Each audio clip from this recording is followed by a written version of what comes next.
Welcome back. You're still watching Prime Biz, and tonight we're taking a look at the impact of the drought in Cape Town on tourism and the potential for job losses as day zero approaches. There are concerns that the numbers could drop, affecting a large number of people who are dependent on tourism for their livelihoods.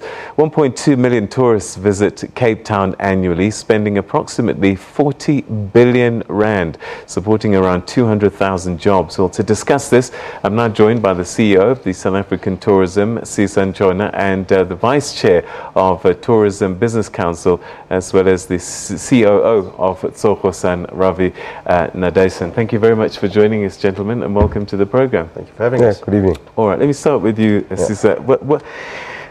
This drought has been gaining momentum for quite a while, so I guess we've had time to think about some of these issues.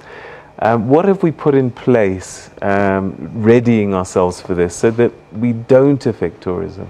Thanks, Peter. I think to start off with, this is not unique to South Africa. This is a global phenomenon. And the water crisis issues are happening around leading cities in the world, Los Angeles, Sao Paulo, even Abu Dhabi.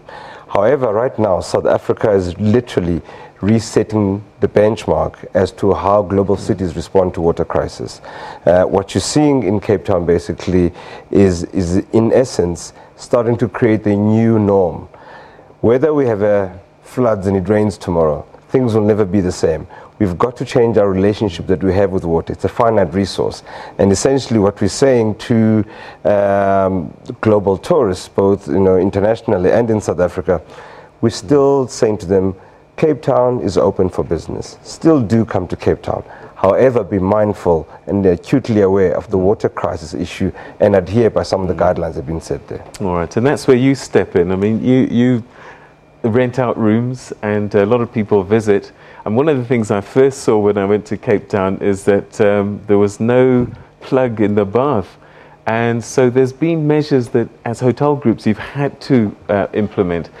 Is that still ongoing, looking at ways to save water? Absolutely. And I think, what's happened is when the first call about day zero came out, we realized that we needed to heed the call to reduce consumption. And, the bath plug became a very spoken about thing. But in reality, what we wanted to do was to get our hotel guests to save like a local. The city's asked the residents to use up to 50 litres of water per day. If you fill up a bath, it's 80 litres of water alone. So I think the responsible thing to do, would have been to take out the bath plugs, along with various other initiatives. So, and the most amazing thing with that is it's been well responded to. We've educated our guests in terms of the actual crisis that's going on, and we haven't had any pushback. So, to the extent, from a Tsogo Sun point of view, we've managed to reduce our consumption by 40%, which takes, quite a bit of burden off the city. So it's fairly well documented now. Have we seen a drop-off at all in numbers of people that are occupying rooms at this time of the year? I think, a few weeks ago we had some very negative press that went out and it triggered some alarmist reactions. I think we've been fortunate that we've caught it in time. We haven't seen a significant reduction in numbers. We have had quite a few queries and I think we've spent a large part of the last few weeks, quelling the international market, just in terms of reassuring that message that the city is open for business, there is water, we want you to come, but we just want you to behave responsibly from a water usage point of view. All right, so any thoughts about the movements of people? Because this Eastern Cape is also kind of in this catchment. It's not, and we run a story now that it could be the entire country at some point, actually. Yeah, so what is happening in Cape Town actually impacts the rest of the country as well. Because when international tourists come through, they'll buy a 14-day package, right? However, that part of the 14 days, only 3 days is Cape Town. When they decide to cancel, they cancel the entire 14 days, which they cancel on Limpopo, Mpumalanga, or KZN. So we really have to make sure that we start spreading the right message around the world. We've seen the images being spread across, right? And the two famous ones is always the dam that is literally has no water at all, and the long queues of desperate people looking for water. And that's not the complete picture. So I think, as Ravi had said, is really we're going to be embarking on a global tour to inform and educate and actually make sure that South Africa's voice is heard, we put the facts down, and people start to understand.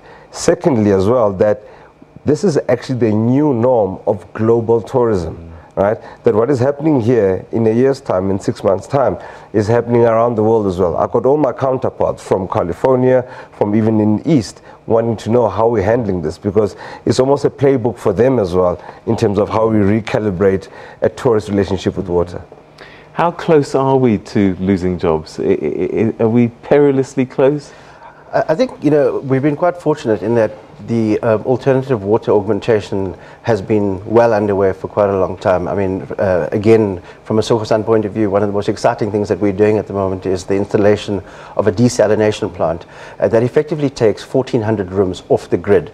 Now, we believe that goes a long way in terms of alleviating the burden on the city. But, I think, like you said earlier, tourism brings in 206,000 direct jobs. The total number of jobs in the Western Cape is 300,000. It brings in 40 billion rand into the economy. And I think it's absolutely critical.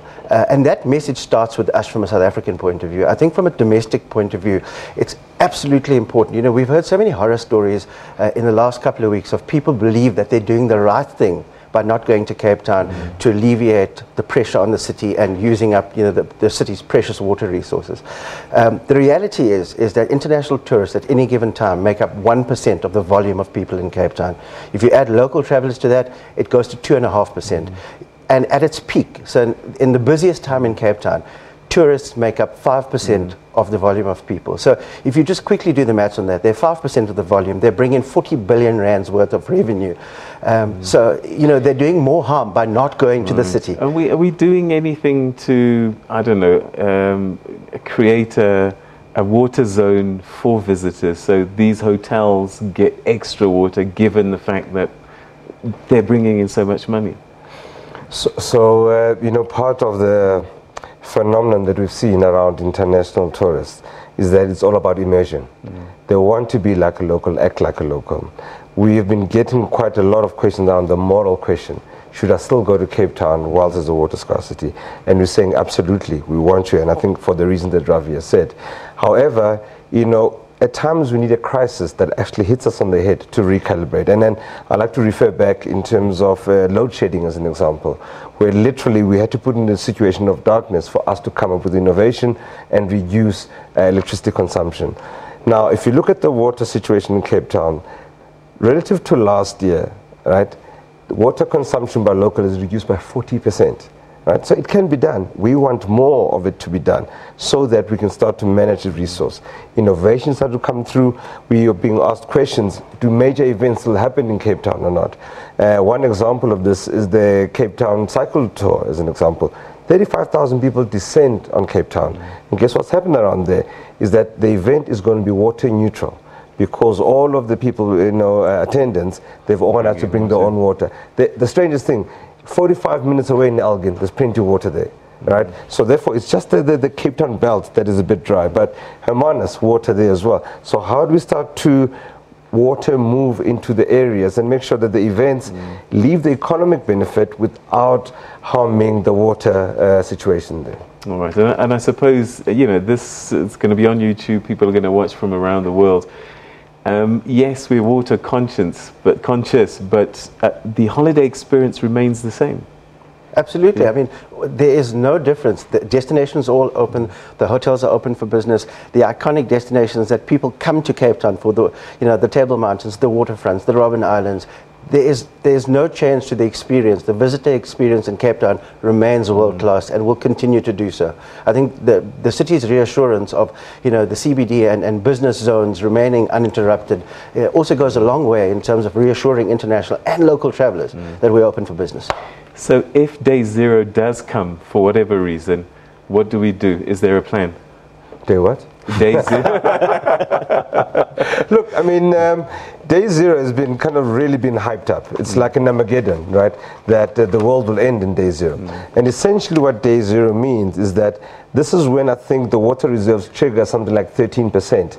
And all of the water gets closed off from a household perspective, and people go to water points to get over there. So there'll still be water, but they just want to manage how each allocation comes through on that side. The key thing, though, I want to put out, Peter, is that day zero can be avoided, right? We actually want to make sure that we don't get to day zero. and it's all around consumption. If everyone reduces their consumption, we stave off that space. And then you want to start to get some things kick in. There's desalination plants coming through, but it's going to take about 6 months to come through as well. So we want to buy ourselves time so we can add more capacity, and hopefully as well, rain comes through, you know, we start to look at it differently as well. All right. Unfortunately, we run out of time, but essentially the message is, don't cancel holidays, carry on, it's business as usual. Cape Town is still open. Yep. Yes, be conscious of water. Absolutely. But your experience is not going to be affected as a result of that, and that there are contingencies in place. Gentlemen, thank you very much indeed for sharing your thoughts with us, and we'll see you in Cape Town, hopefully this week, next week. I'm not sure when something's going to be. No idea.